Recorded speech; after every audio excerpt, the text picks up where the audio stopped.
So when I went, mlango ilikuwa imefunguliwa, imeangushwa tu curtain, ipazia. So si nilifanya tu hivi pazia nikaingia.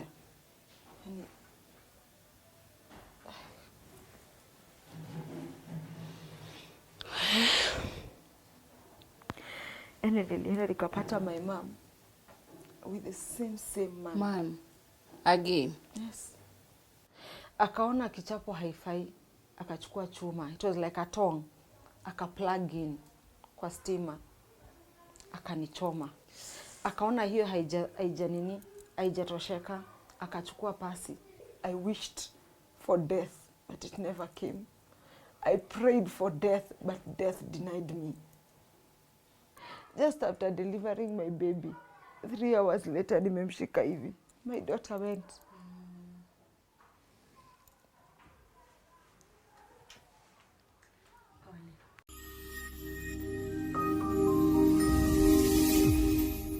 Hello and welcome to our hot seat of my confession. Today I'm hosting a guest who was not only betrayed by her pastor, but also her mother. For further stories, hold your seat and stay tuned. Welcome. Hi Martha. Hi. How are you? I'm good. Karibu sana. Nimeshukuru kabisa. I'm happy. Kwa kunieka. Karibu. Kutikia tukae na wewe. Kindly introduce yourself and give us your story. Okay. My name's Martha Soipan. I'm a mother. I'm a YouTuber and a single mother, not by choice, but by circumstances. Martha is a lady born in the early 80s in Pumwani Hospital, our Pumwani here in Nairobi, and raised in the slums of Dandora. But at the age of 2, my mom left me. And she went for greener pastures in Gulf countries, that is Saudi Arabia, and she took me to her elder sister in Nakuru, Njoro. So I will say I started my childhood life and my education in Nakuru, Njoro, where I stayed there knowing that my elder aunt was my mom.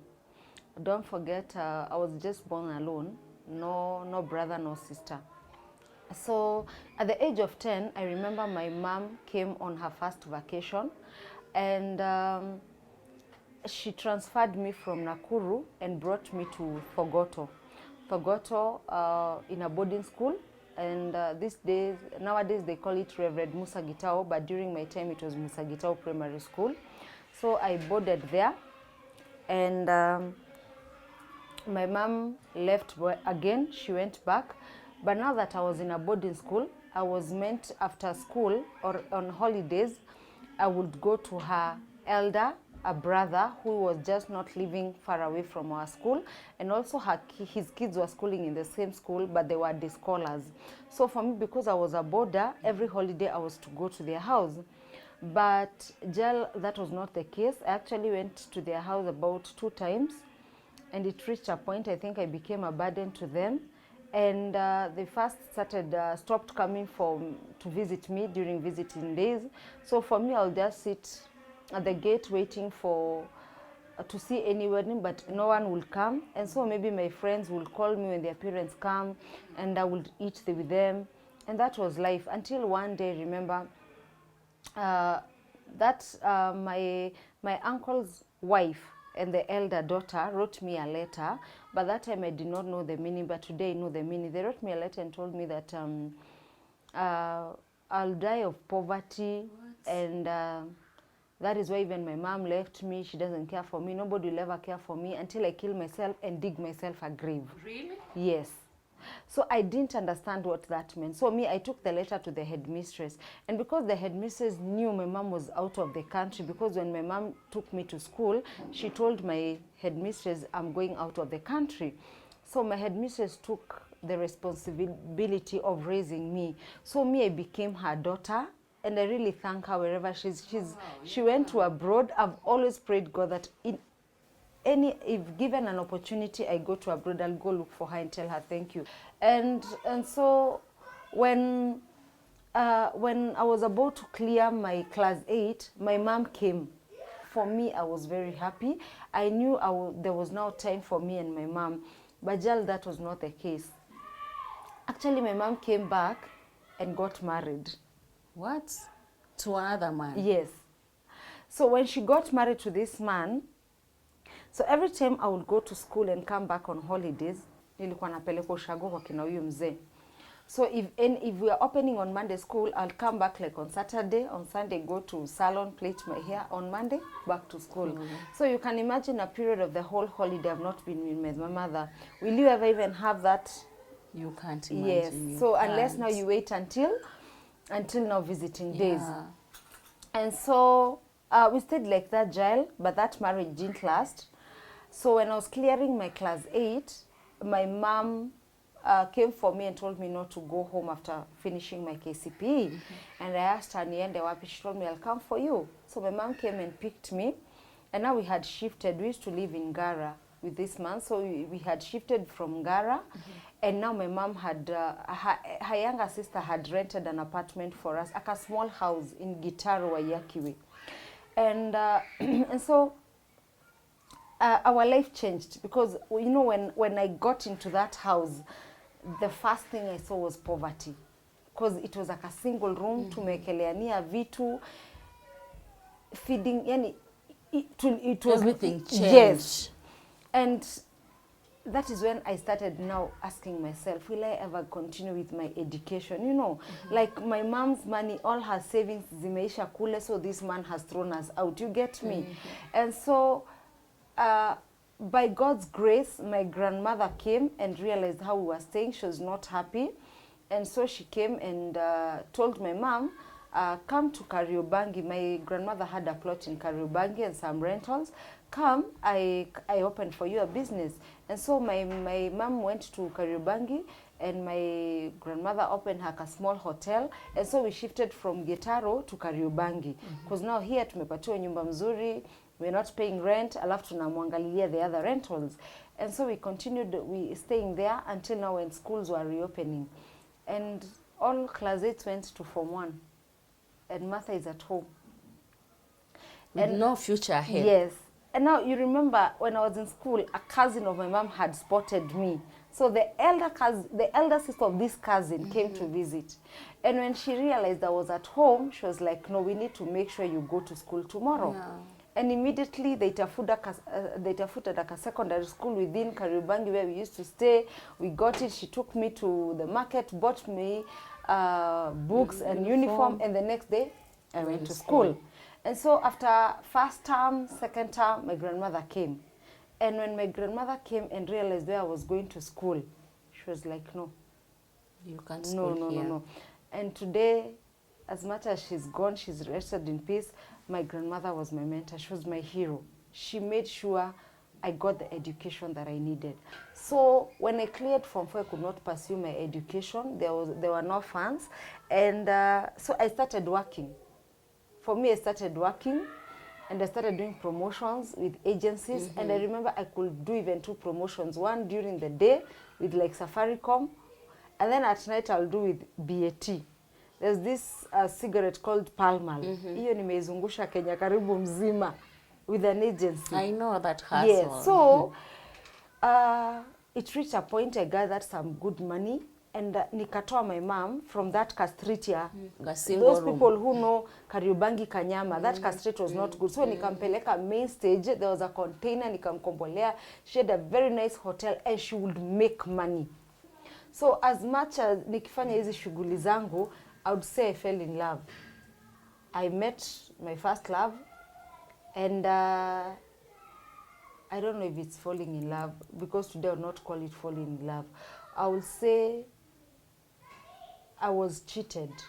I thought I was in love, but I was not. Because this man, I can't even remember dating him for a while before moving in with him.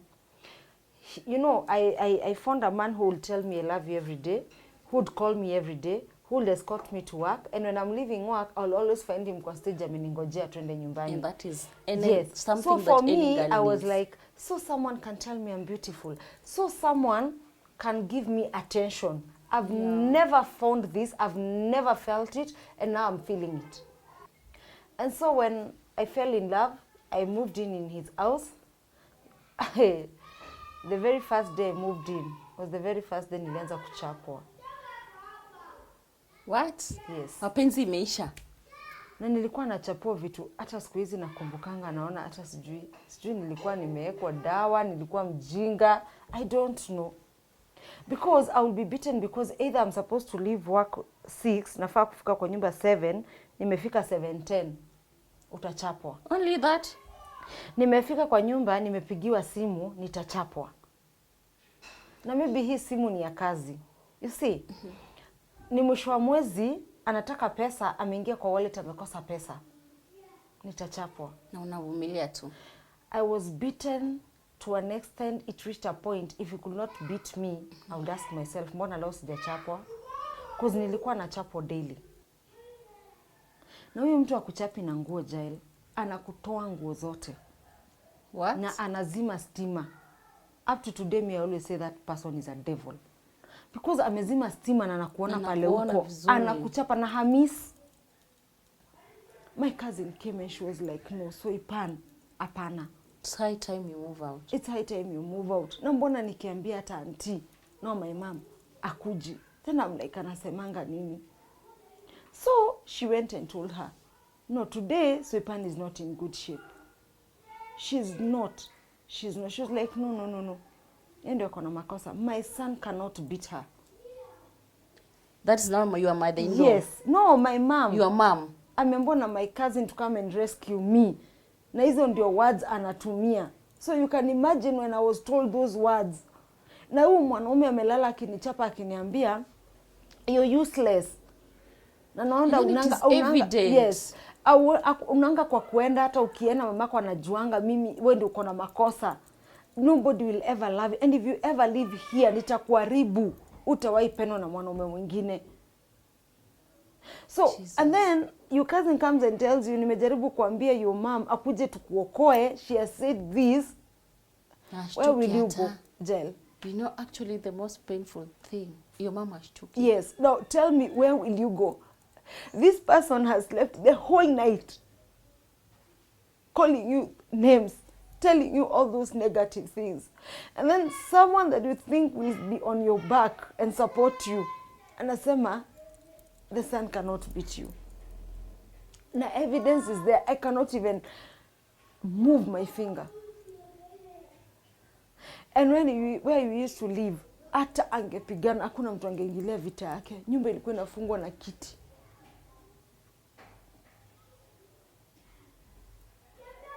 And so I remember I recovered. Not hata sijapona kabisa. War ikakuja. And this time I remember that nilikuwa nimetoka kazi. And I was so furious because like 2-3 days previously, alikuwa amekuja na mwanamke kwa nyumba. And because I had nowhere to stay and go, mimi nilikaa tu kwa kiti wakalala. Rafiki yake sasa. Girlfriend wake. So in the morning akaenda and end month ikafika. And the lavidavi started because anajua end month imefika nitakuja na pesa. And so this time I had made sure I'm saving my money, sikupi pesa. Jail nilichapwa. Jail nilichapwa kichapo.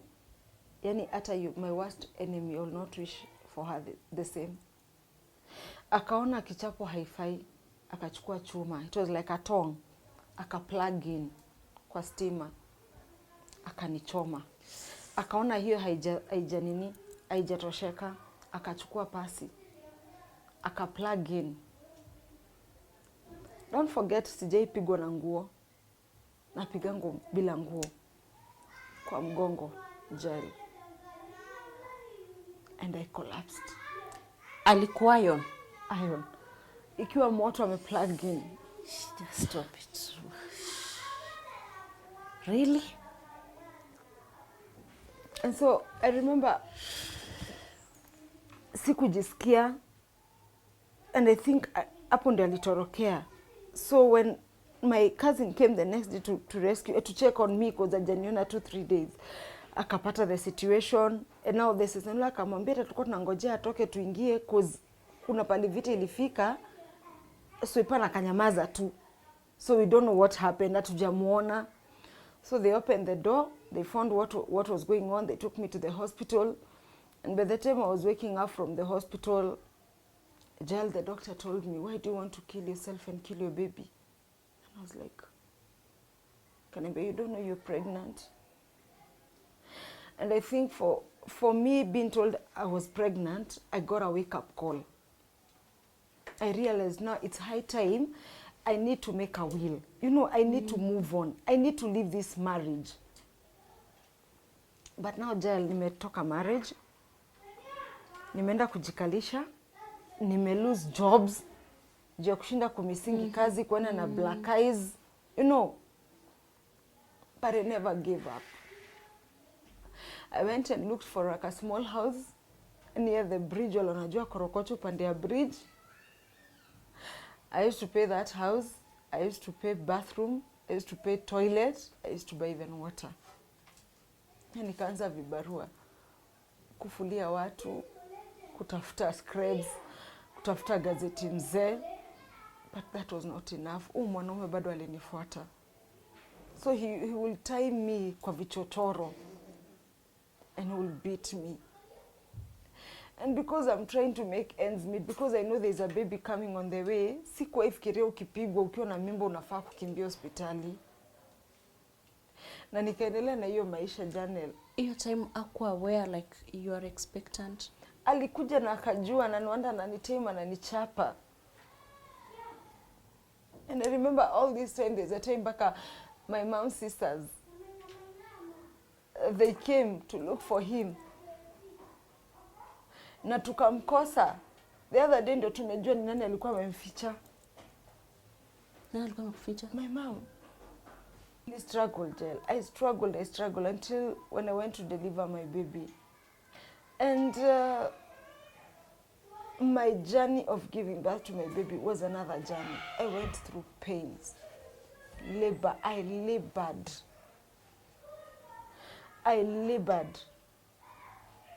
But when my baby came, because of the things I used to go through, the violence, I didn't know it was affecting my baby. Just after delivering my baby, 3 hours later, nimemshika hivi.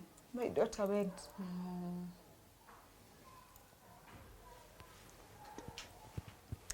Pole. It was so painful that I asked God so many questions. Because for me, I knew I've lost my marriage. But I have a baby who will give me hope. Yeah. And, you know, give me strength to just continue with life. But now she's gone.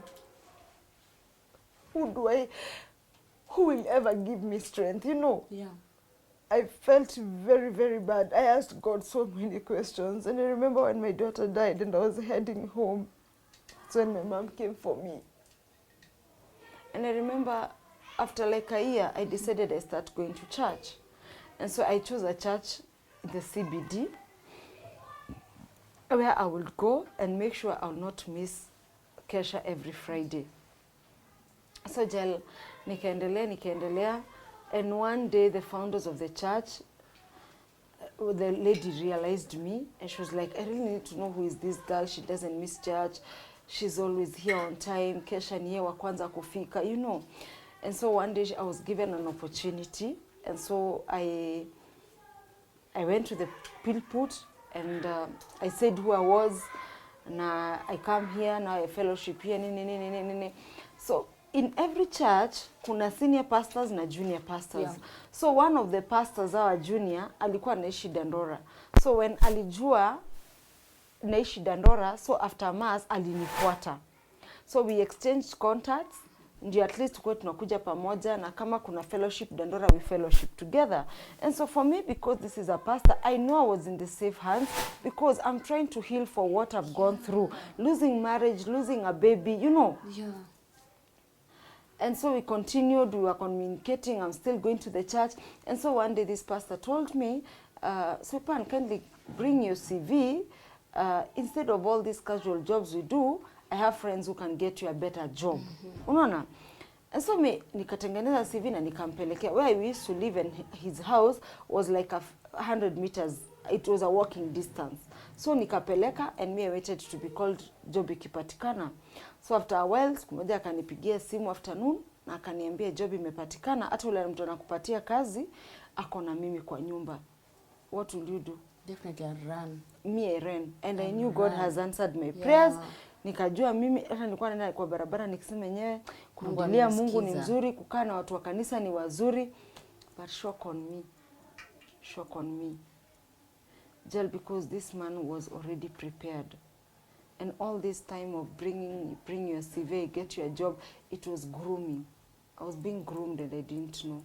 When someone wants to hurt you, Jill, and I've always told people and I'll always tell it out, that person always grooms you first before he or she hurts you.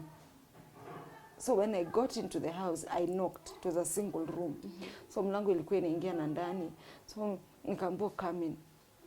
Kumbe alikuwa nyuma ya mlango. So when I got in, mlango tu ndio ilisukumwa ikafungwa. And so you see, huyu mtu amesha kuattack kama you're not ready. So you are defenseless. Yeah, true. So nguvu by the time irudi kwanza uko na shock. Unaelewa? Yeah. And so whatever he wanted to do, we struggled, but alinishinda because nimeatakiwa unexpected. So he raped me. Jesus. And a pastor. Well, after today, when I remember that day, I feel like hata sijui. Nasikinga tu mimi ni mchafu, nasikinga tu nimedharaulika. Because I asked myself, kama mtumishi wa Mungu amenidharau hiyo kiasi, what about other men out here? Wamenidharau kiasi gani? And then he asked me out. Nikamwambia ninaenda aje? Umenirarulia nguo. Alinirushia shit. And I went home. With a shit. So hiyo my mom is sick. Jel my mama atoki kwa nyumba. Zile kazi nafanya ni kibarua. Huyu mtu amekufanya hiki kitendo. Who do even utaambia mamako aje? Si utampatia depression akufe. You know. I felt so bad. I was defenseless. I was voiceless. I cursed God. I cursed that church. I cursed all pastors.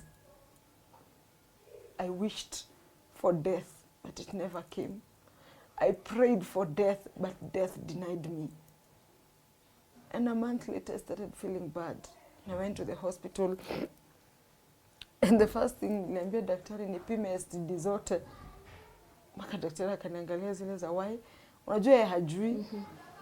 So akaniambia, akaniambia you okay. Your problem is that you're pregnant. Like what? Uko na shida zingine tena zingine zimeongezeka. Akaniambia kuna ugonjwa uko nayo, ni mimba uko nayo. And so nikampigia the same pastor. Nikamwambia there's something I want to share with you. Akaniambia hata ndio niko kwa nyumba, come and tell me. So I went. But this time zile courage after defiling you. This time nimeenda but nimesimama kwa mlango, prepared. Yes. So nikaenda nikamwambia here. Akaniambia what is it? Akaniambia because of what you did I'm pregnant. Akaniambia what?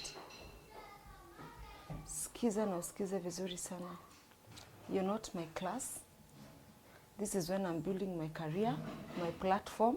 I will not let you destroy it. Angalia simu yako nimekutumia 1000 bob. Can you go get rid of it? Nikamuuliza, am I not the first victim? How comes you know? Yeah. Abortion is 1000. Akaniambia this is not my burden alone. It is also your burden.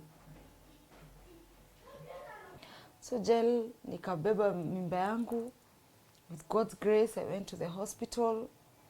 But because I think I was really going through a lot during my pregnancy.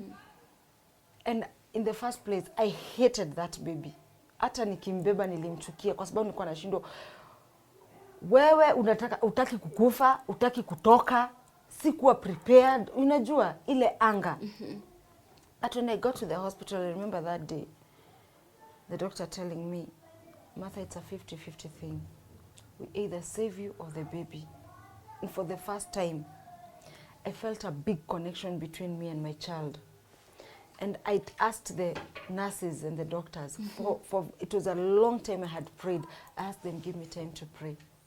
And there's one prayer I prayed, I can't forget. I was still in Pumwani. I asked God, you took away my first child. Don't take away this one. Yeah. I promise to love this child. with or without the father. Yeah.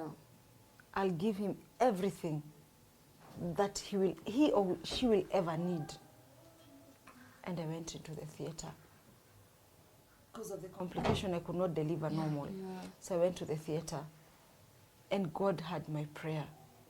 Jill, I delivered a very adorable bouncing baby boy. You've seen him. Today he's 12 years. I am so happy whenever time I look at my son, because my son has always given me the strength to move on. And so when I delivered my baby, and when I was being discharged, I prayed to God and I told God, never allow me or never allow my son afike pali atamani kitu nisiwe na uwezo ifike pali aniulize who is the dad, because already the dad rejected him at conception. And then the pain also he inflicted. Yes. And God was very faithful. Mimi, I would get jobs after jobs after jobs after jobs, to an extent nikahama Dandora. I started living alone with my son. I left my mom comfortable until the year 2020. So when the year 2020 came, you all know COVID-19. And everything turned upside down. Yeah. And my mom's sickness came. But before it came, I was working. Being in the hotel industry, nilikuwa nakuja sometimes weekends very late. So I remember it was on a Saturday night at around 3 a.m. in the morning. Nimetoka kazi, nimekuja. And I'm so tired from work. Just took a shower and went to bed.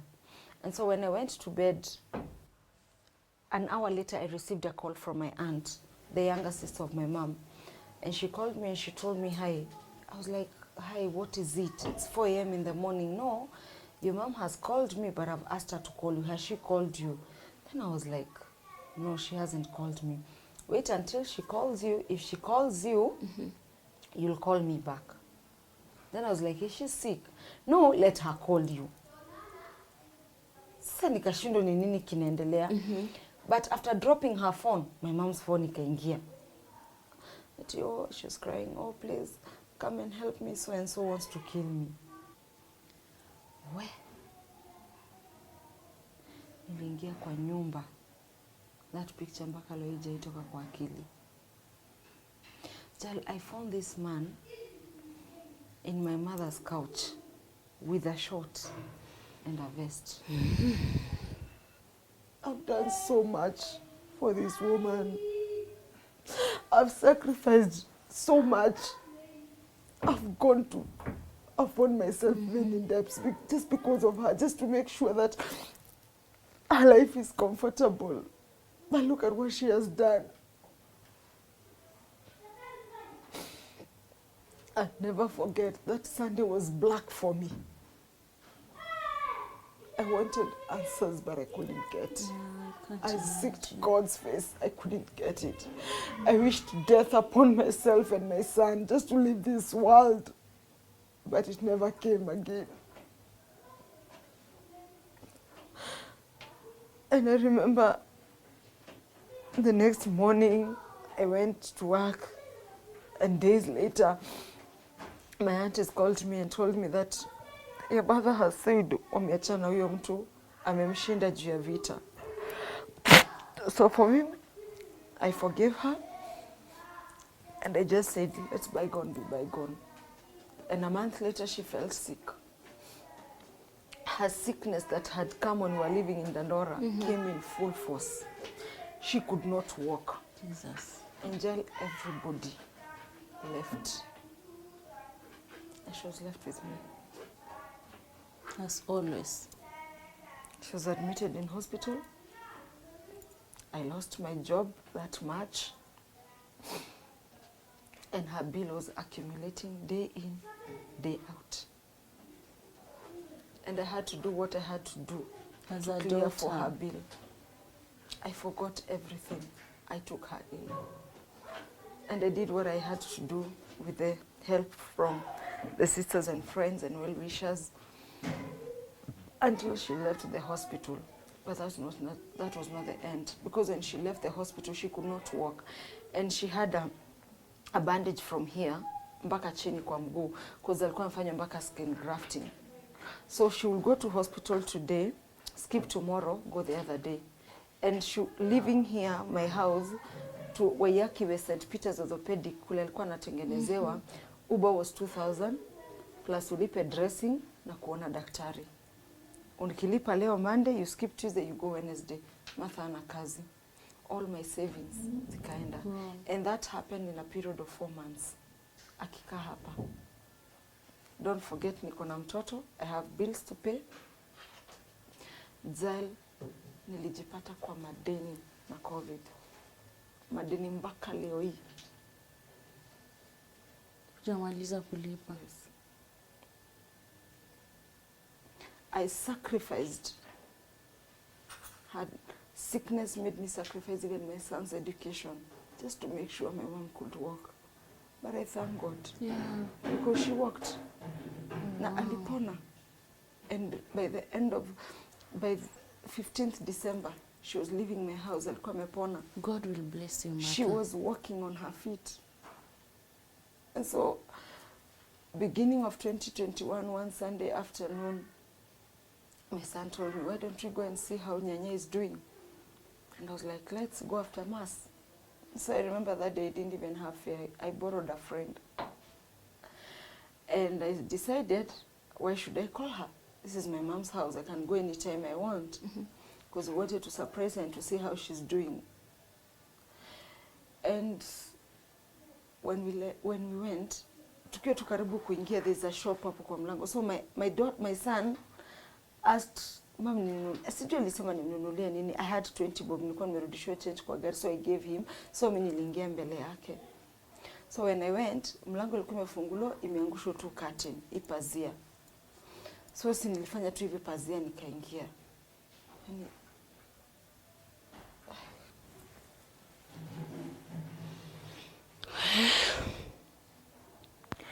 And nilienda nikapata my mom with the same man. Man, again. Yes.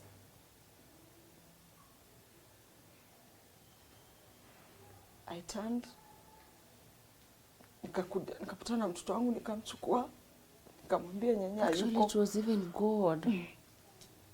Up to today, I imagine mtoto angebampiana hivyo. So nikatoka, I came back to my house. Nilijidharau. Nilijiona mimi ni mjinga. Nilijiona sifai. And not only did wounds open again, but I imagine what I had gone through the year of 2020. Yani mpaka nakopa kwenda kumuona, and that is the same thing napata. Was it a lie? Sasa zake waliniambia or what, you know? It's disappointing. I felt so bad. Nikagoja hata simu ili akuniambia tu pole. I didn't. And so I just decided nikae tu na mtoto wangu, niendelee na vibarua zangu, nijiondoe kwa madeni. God will bless you, Martha. Nione tu mtoto wangu amesimama na amesoma. But actually you have a big heart. But I thank God. Jail, I forgive her. It's her life. But I distance myself. For and own benefit, kindly do. Yeah. And for the sake of my son. My son needs me. A lot. And when you know so-and-so is hurting you, it's good you distance yourself. Because vengeance will never repay. So I just decided to be on myself and do what is good for me. And at times I just wish I could go and disappear. I know, pole sana. Kindly, Martha, as we wrap up, because this story is so touching. What kind of advice can you give to ladies who are undergoing so many challenges, especially they've been betrayed by their own blood? What can you tell them? It's painful, Jael. And someone will just say, forgive too. that forgiveness is not easy. It's not easy unless you have Christ in you. Unless you have Christ in you. But I'll tell them one thing, that in every situation you go through, there's always a reason. There's always a reason. And God will never give you a burden that you cannot carry. He will never. Yeah. And it is good always to believe in God. Because for me, I will say it's God who has fought my battle, and it's God who has given me the grace to be where I am. Because if today I would have killed myself, I'll not be the sweeper you see today.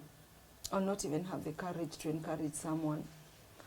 I'll tell people that let God and Bible be your best friend, and never put your trust on men. Never. Never. Because in this life, when you're mourning, you only have one person. When you're in tears, you only have one person. When you're celebrating, you only have one person. When you're in tears of joy, you only have one person. And that one person is none other than yourself. So it's just good to compose yourself, put God first in everything, and no matter what you face, don't depend on people. Leave God to fight for you. Yes. Thanks so much, Mother. Thanks so much. I lack words to express. Thank you. You're so strong. Thank you. And God will always be with you. Thank you. Thanks so much. Thank you so much. I just feel like hugging you. Thank you, thank you, thank you, thank you, thank you. Thank you. I am trying to hold my tears. Thank you. Thank you, thank you. God loves you. Thank you so much.